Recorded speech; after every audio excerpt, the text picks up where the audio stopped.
Bonjour Ismail Hakimoussa, vous êtes l'ambassadeur de Turquie en France.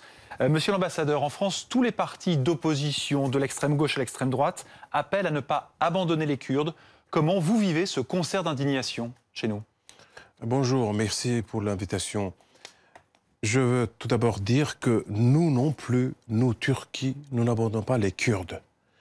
Nous luttons contre une organisation terroriste qui constitue une part infinitésimale de la population kurde. Et la Turquie a une population kurde aussi.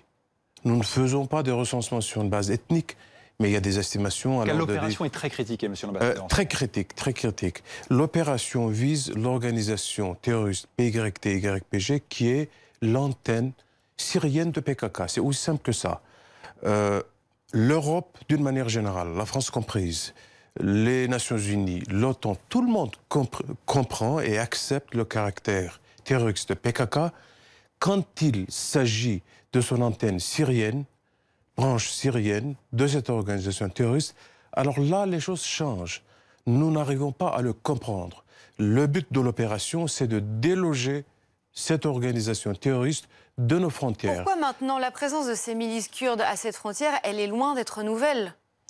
Parce que depuis des années, en dépit de nos efforts constants auprès de nos alliés, à commencer par les Américains, nos démarches n'ont pas été concluantes. Nous avons essayé de trouver un commun accord pour les déloger, pour les déplacer, pour faire partir leurs armements lourds de nos frontières, parce qu'ils continuent sans cesse d'harceler nos postes frontalières.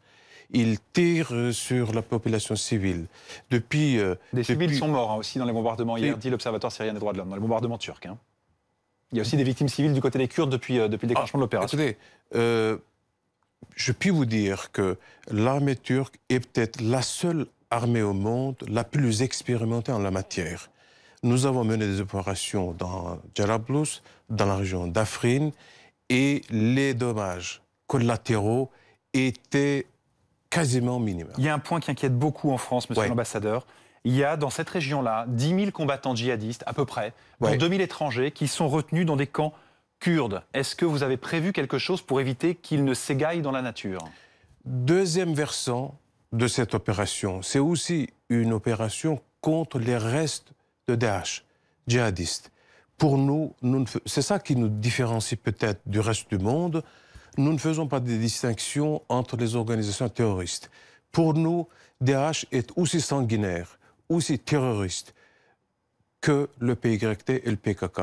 Le but de cette opération, c'est aussi de lutter contre Daesh. Tous ces restes seront éradiqués quand nos forces armées les trouveront en face. C'est-à-dire, ça va commencer quand, ce deuxième versant de cette opération? Eh bien, quand nous les affronterons sur place. Vous savez qu'ils sont éparpillés dans la zone.